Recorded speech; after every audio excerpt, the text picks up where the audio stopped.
Number 94. It's a vicious plight. I drink daily wine because every night the thought of her drains me dry. Number 117. Forgetting you left me hollowed out. I burned everything you touched.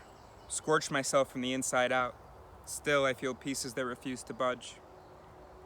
Number 139. You call me homeless, but I'm home, miss. I am home if you catch my drift. You define home as a house, but I see a house as society, a living cage. A house is rules, standards, rigidity, and living to earn a living wage. Is that what home is? It's not my home, miss. And could she too share the impulse to go far from home? Of course, if we escaped together, we'd forever and ever be far from home. Number 147. I don't want to write about something so tired as love, especially from the outside, but I'll tell you what I miss. I'll tell you what I felt and couldn't get enough of. When two people shards themselves come together, begin to meld, jagged edges fuse, the boundaries you lose as your spirals. Fuck me. As your souls spiral together in a yin-yang swirl, and you go, I am hers, I love her, I found my girl. Number 146. Come and tell me this isn't paradise. I ended up here by a pair of dice. Not literally, I just mean it was chance. When I arrived, I was planning on leaving France. But how did I end up here in Bois de Vincennes? Well, it's a forest and I'd spent a night here back then, back in 2019 when I started to clearly see. Anyway, I entered the woods this year in February, and my bag breaks as I'm climbing. It was night and muddy and blimey. I put my bag down the first spot I could, and that's how I ended up in this neck of the wood. Number 134.5. I hope you haven't enrolled in med school or wet a stairwell boo. I hope we both spent the last year thinking about and loving you. Number 132. I've decided to write this for someone. I know, but maybe we're far from done. I've decided to explain what my life has become, just in case she too feels we're far from done. I left it all behind. Almost all the things they said were mine, all the things that them define, and now all I have is time. I watch water boil out of wood that felt dry. I wonder about nature's mysteries, smoke weed and get high. I watch and wave as policemen on horses go by. I think about the time I wasted in society just waiting to die. I think about all the places I can go. I think about all the things I want to know. The only thing stopping me is in order to stay home. Still, I take solace in being without a cage like the humans below. I hike down when I need more stuff to eat, anything I can cook over the fire but no meat. When I need to shit, I pick up my shovel and cross the street. Oh, I also hike down when I want something sweet. I read, listen to music, and stare at the fire. I dance, watch movies, and sing like a choir. I sit and just wait sometimes to be inspired, and then I write and make videos and whatever I desire. I nap in my hammock and swing with the trees. I'll think it's raining for a moment. Oh no, look, it's just seeds. I play card games with myself, or tag or freeze. I take photos of fire, vines, people, and bees. It's been 3 months since I left it all behind. That includes the end of a long winter that wasn't kind. And yet at no point have I changed my mind. I'm free and there's only one thing missing, Clementine. Number 123. I've lost track of how often I've wished to stop the pulse of time. Countless moments that I couldn't imagine sharing with anyone else of mine. As such moments pass by, I get a painful whiff of what could have been. I take a deep, difficult breath, knowing this is as close as I'll get to you again. Letter 2. Number 131. I want to learn from you, and learn to listen too. Hear all that you think about the world. Be my new perspective, not just my girl. Number 134. Maybe your new boss is showing you what you imagined hanging from the ceiling, the ropes. Maybe it has occurred to you that we don't belong with these 9-to-5 people. I call them soaps. Society people, and it's actually pronounced soapies. The bullshit, the scripted life, the roles and characters, no please. Number 138. I masturbated to get her out of my head. When I finished, I still wanted her in my bed. So I shut my eyes and tried to remember my wife, the woman I always saw myself with in my old life. And it dawned on me that maybe this is the real me, the person who loved being with her and was happy. Number 140. You once asked me why it's the problem. Number 140. You once asked me why it's the person in love who has the problem, in cases of two people who have feelings for each other, whatever you call them. At the time, that was the craziest question to me, but you were right, and I was fighting what's destined to be. Number 144. The crucial thing I've learned is that I don't need a partner to work. I want a partner in life. I want a woman that makes me happy to be my wife. Number 149. I sent it, but I didn't mention the Four of Hearts. But good God, I feel so alive, anxiety off the charts. If she says yes, I admit that'd be nicer. But if she says no, I wouldn't recognize her. So it's okay, because I can already see past the precipice, the life that awaits me beyond the rest of this. I did, however, forget to include number 140. Maybe I'll send it in response to the reply from Dory. Number 150. I should have written more about her. Should have talked about her laughter. Should have talked about the way, after I made a joke, there was this cute delay. Before she snorted, her face cracked, and she made my day. I wish I'd explored her taste in music. When we wanted a playlist, made her choose it. I wish we'd made movies together and asked which soundtrack works better. But I didn't want to talk about the past. There's ugliness and pain from when we spoke last. And it would be different this time in the future. I'm hoping that that's what will move her. What we've learned and how we've grown, and what we felt for each other before we were on our own. Number 151. I'll send her more poems at the end of the week, assuming that before then we don't speak. That said, I don't really want to convince her. I don't want her to come for love because this life fits her. This isn't an argument or a sales pitch. It's an offer, a reminder, I don't know which. But how could she forget what we had? I guess because at the end I was the wolf, the big bad. A part of me even wants her to say no. But I also admit it'd be terribly sad if she didn't show. Who knows what's happened to her over the last year? Maybe we would never be able to recreate the good times here. Number 157. I miss the person I saw laughing and joking in Budapest. In Paris, you acted dimmer than you are, I guess because you felt less. But the spirit I saw, who you really are, the brightest star and simply the best. Number 158. Could I be less than a memory to her?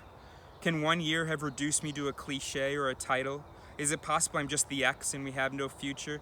Could what we felt have just been title?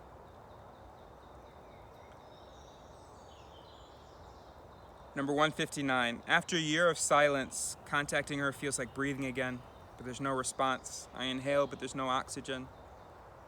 Number 165. Okay, let's write about what life would be like. If she responded, we're excited and had shoes to hike. Let's fantasize about what we'd do and what we'd become if I were still what I was to her and we were far from done. Number 168. Do you remember those days we spent alone at the cabin? We were reading, talking, sexing, and laughing. I know beneath all that there was pain. There was the fear from knowing it couldn't be sustained. There are parts you must miss, but I know you can't go back to that. And I know it started to all go bad shortly after that. I'm not asking you to ignore or forget what made it hard. I'm not trying to trick you into letting down your guard. I'm asking you to remember the magic, like our conversations about cognitive dissonance. And I'm asking you to understand that between now and then, there's a difference. And I'm asking you to understand that between now and then, there's a difference. Why this time there won't be that constant struggle that he wants to find someone else. Sadness while we quietly snuggled. I don't want anyone else. I truly thought I did. It's like I explained to Julie, but she misunderstood and thought I thought you stupid. I thought I needed an intellectual titan. A partner who could catch all my errors and right them. I don't really know how to explain it, but it's like I wasn't enough. Like I needed someone else for the heavy thinking stuff. But everything changed last year. Honestly, you made me a man, my dear. After everything that happened, I was forced to stand on my own. Intellectually, I was forced to find truth alone. Or at least to feel confident in my thoughts. And so everything changed last year. Me, my goals, my needs, lots. I dated 2 women after you. They just didn't compare. The chemistry, the je ne sais quoi wasn't there. But I still believed that one day I'd find that wife. I'm sure you remember her all too painfully, all the comparisons, all the strife. Fuck her, dude. Even if she's real, maybe a lawyer, a professor, or a writer, she's not what I want. She's not the person who made my world brighter. Okay, now let's forget about her. You are the only one that matters. You're the one I want a life with, a life of travel, talking, laughing, holding, supporting, teasing, hunting, hiking, writing, loving. You're everything that matters. Number 169. It's been 10 days since I put it all on the line. That's my poems, my feelings, my pride. It's fine. Maybe you'll never respond and I'll never again see you shine. I guess I'll understand your rejection. No regrets, no rewind. But just in case you read this, I want you to know what I had in mind. Then again, today I received some bad news. It looks like we won't be eating cashews.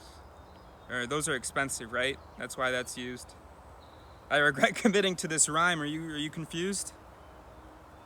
Look, I thought I'd be able to take care of you. When I sent my first letter, I thought I'd be able to buy you food. I thought I'd struggle and you wouldn't have to. I thought I qualified for these government benefits, but that isn't true. And that makes me kind of sad because now, if by some miracle you said yes, of course I'd be glad, but I don't know whether you're tough enough and it could get bad. And that's not reverse psychology, I mean it, we could go hungry. Hell, I don't even know whether I'm tough enough to survive with zero money. But suppose we don't. Suppose we scavenge and we hunt. Suppose we lay traps and then smoke a blunt. Suppose we go get the squirrel and eat the cunt. Then what could our life look like if we took the leap and survived? If we believed in each other and learned on the fly? If all we needed was love and we're crazy enough and all that good stuff like ride or die? Well, it's up to you where we go and what we do, so long as I'm free to think too. Honestly, all I need is adventure and you. We could make music, could just write lyrics, could make movies and you could pick, or even you could create the soundtrack and sound effects. You could travel and take photos, you could relax and be my model.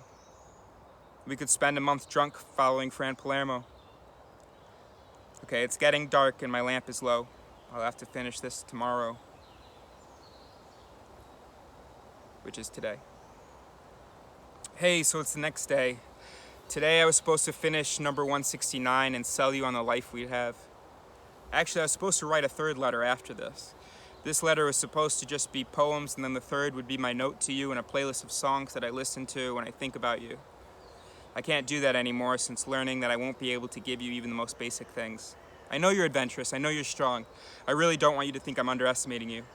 As I said when I sent my initial letter, I thought I'd be able to give you the life we had sometimes imagined, or maybe it was just me projecting. Living in the wilderness, traveling, whatever else Captain Fantastic could do. Of course, in order to live that life without being in constant fear, you need the basics covered. And I can't do that for us. I want you to be happy. I don't want you to be living in constant anxiety and regret. I thought I could make you happy. I'm repeating myself. I'm just processing. Anyway, I'm still sending these poems because our last interaction shouldn't be you asking to come over and me saying no. I want you to know how I feel. To be honest, I always felt this way. It's one reason I could never end things the way people said I should have. It's why I once made some suggestion to you that you be patient. And I'm glad you weren't, though. If you had been patient, I probably wouldn't feel now the way I do. And you may have just suffered forever. I needed what happened last April to happen so that I could learn what I've learned about myself and what I want. By the way, I know that in reality, you probably never would have come. But over the past few months, I've imagined a version of you and a version of events where you do consider coming. That's why I don't feel like a total idiot sending this. You don't know how many times I imagined you standing on the path to my camp, waiting for me to notice you. Sometimes I ran up to you and kissed you like I should have in the airport in 2017. Sometimes I told you to come and sit so I could just look at you. One time after a bottle of wine somebody had dropped off, I could actually see you sitting across the fire from me. I cried. If anything good were to come of these letters, maybe it's some closure for you. It's hard, if not humanly impossible, to decide your own value regardless of how much others value you. Again, not to presume it matters, but I just want you to know that in addition to everyone in your life, I do value you. I love you. I always loved you, and I always will.